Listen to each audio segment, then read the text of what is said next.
Hello friend, मेरा नाम शिव शंकर है और आप देख रहे हैं मोबाइल मास्टर शिव। आज की इस वीडियो में हम बताना फ्रेंड, इस तरह का जो है वो बोर्ड होता है जो कि इस तरह से जो ब्लूटूथ स्पीकर आता है उसमें लगा होता है। तो यहाँ इसको मैंने ओपन कर लिया है ताकि ज़्यादा टाइम वेस्ट ना हो।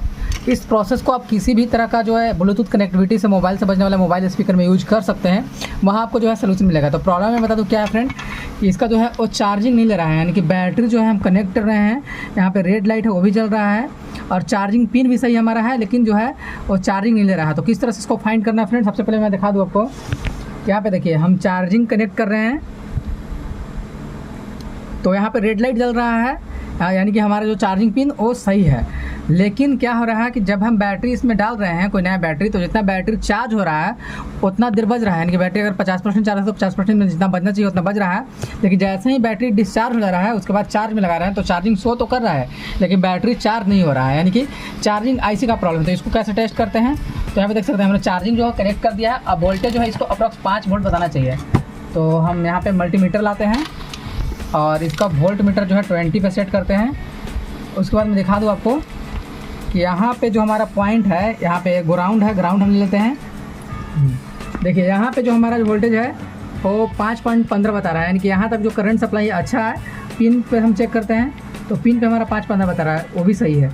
लेकिन यहाँ पे जो है बैटरी कनेक्टर है वहाँ पर अगर हम चेक करते हैं तो यहाँ भी हमको 4 वोल्ट प्लस मिलना चाहिए। तो यहाँ पे 3.54 मिल रहा है। इससे दिक्कत है फ्रेंड कि जो हमारा 4 वोल्ट प्लस होना चाहिए वो जो सर्किट है इसमें चार्जिंग आईसी जो है वर्क नहीं कर रहा है। तो इसको कैसे सॉल्व करना है, तो यहाँ पे देखिए अभी तो मान लीजिए कि इतना भी आ रहा है 3.54, कभी कभी 0 आता है, कभी कभी बिल्कुल भी नहीं आता है। तो इसको सॉल्व करने के लिए आपको एक जो है mobile charging IC Zener divert use कर सकते हैं, या फिर कोई चार्जर में से रिमूव करके इस तरह का डाइवर्ट वो भी यूज कर सकते हैं, जिसका जो है आउटपुट कैपेसिटी 5 वोल्ट 0.5 या फिर 1 एम्पियर हो। इस तरह का जो है आप डाइवर्ट यूज कर सकते हैं। तो इसके लिए आपको क्या करना है कि देखिए किस किस पॉइंट पर जंपर करना है।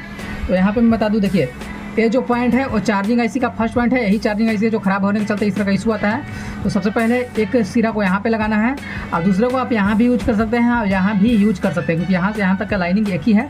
तो हम ज़्यादा वायर त्वार ना करते हुए डायरेक्ट इसको लगाते हैं। तो लगाने के लिए आपको ध्यान देना पड़ेगा कि इसका पॉजिटिव जो छोर है, यानी कि जो ब्लैक यहाँ पे ब्लैक पॉइंट है, ये जो है करंट आउटपुट के लिए काम करता है। तो इसको आपको बैटरी कनेक्टर की तरफ लगाना है, जिसका वाइट पॉइंट है वो जो है चार्जिंग की तरफ लगाना है। तो चलिए हम इसे लगाते हैं। तो उसके लिए हम पहले चार्जिंग को निकाल लेते हैं।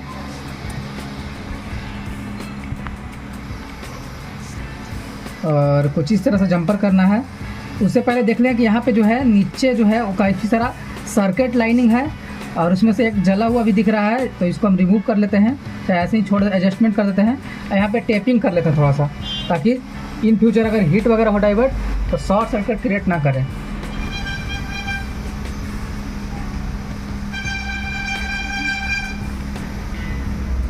और उसके बाद ये डाइवर्ट को हम जंपर कर लेते हैं। डाइवर्ट जंपर करने के लिए एक पॉइंट देखिए, ध्यान देना कि ब्लैक पॉइंट जो है वो बैटरी कनेक्टर की तरफ है, जहाँ बैटरी सप्लाई जाता है, और ये जो है वाइट पॉइंट जो है वो चार्जिंग कनेक्टर का पॉइंट पर है।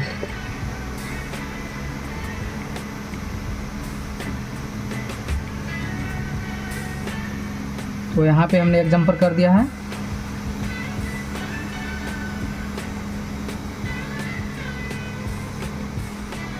और सेकंड जंपर भी हमारा हो गया है, जो कि काफ़ी मजबूत हुआ है, कोई दिक्कत नहीं है। अभी हमारा जो है काम वो ओके हो गया है। अब हम सप्लाई चेक करते हैं। मैं बता दूं फ्रेंड कि ऐसे 4 वोल्ट प्लस भी शो करता है तो आपका सर्किट जो है ठीक रहता है, बट इसमें कभी कभी 4 वोल्ट शो कर रहा था, कभी कभी बिल्कुल ही 0 और न्यूट्रल हो जा रहा था, बिल्कुल कोई सप्लाई शो नहीं कर रहा था। तो आपका जो 4 वोल्ट शो करे या 3 वोल्ट शो करे या 2 वोल्ट शो करे, उसमें अगर इस प्रोसेस को आप यूज करते हैं, इस कंपोनेंट को लगाते हैं, इसी सेम प्रोसेस को यूज करते हैं, तो आपका जो है बाजा में चार्जिंग आईसी प्रॉब्लम जो है वो सही हो जाएगा। तो यहाँ पर आप देख सकते हैं 4.48 वोल्टेज हो रहा है, कि जो कि कंटिन्यू है, यानी फ्लक्चुएट नहीं कर रहा है, कम बेसी नहीं हो रहा है। यहाँ पे देख रहे हैं 8 है तो 8 ही है, यानी 3124 वोल्ट नहीं हो रहा है। तो हमारा जो प्रॉब्लम है वो सॉल्व हो चुका है। तो चलिए हम अब इसको फाइनली असेंबल करते हैं और टेस्ट करते हैं ऑन करके कि अब हमारा जो है सॉल्व हुआ कि नहीं हुआ। तो इसके लिए जो है तो बैटरी कनेक्टर हो गया और स्पीकर, ये जो है स्पीकर हो गया।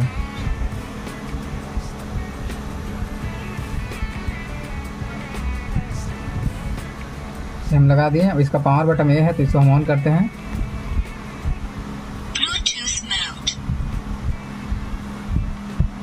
और टेस्टिंग का एक और प्रोसेस है कि देखिए मैं पहले जो है इसका बैटरी का जो वोल्टेज चेक करवा देता हूँ।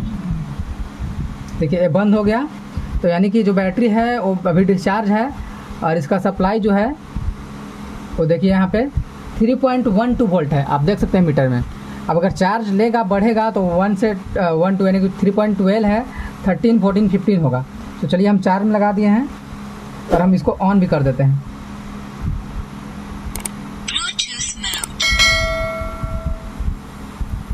तो पहले देखिए फ्रेंड, जैसे ही वो 10 सेकंड 15 सेकंड हो रहा था, सेम बैटरी जो है और चार्ज लगाने के बाद भी बंद हो जाता था। अब जो है ये ब्लिंक करते रह रहा है। अब वोल्टेज जो है 3.12 था, तो अब दिखाते हैं वोल्टेज आपको हम कि देखिए यहाँ पे वोल्टेज जो है 3.64 हो गया, यानी कि सप्लाई हमारा ओके हो गया। और हम कनेक्टर निकालते भी हैं तो 12 था उस टाइम, अब देखिए कम से कम 13 अप्रॉक्स हो गया होगा या फिर 12 प्लस ही होगा। देखिए स्टन टाइम में जो है 3.37 हो गया। इसका मतलब कि हमारा जो है बैटरी चार्ज होने लगा है, यानी कि 20 से 25 पॉइंट जो है बढ़ गया। So thanks for watching. अगर इस तरह का दिक्कत और भी हो आपके बाजा में या फिर किसी भी मॉडल का बाजा हो तो आप मुझे फ़ोटो कमेंट में शेयर कर सकते हैं या फिर आप मुझे उसका मॉडल बता सकते हैं, मैं उसका सलूशन नेक्स्ट वीडियो में ज़रूर बताऊँगा। So thanks for watching.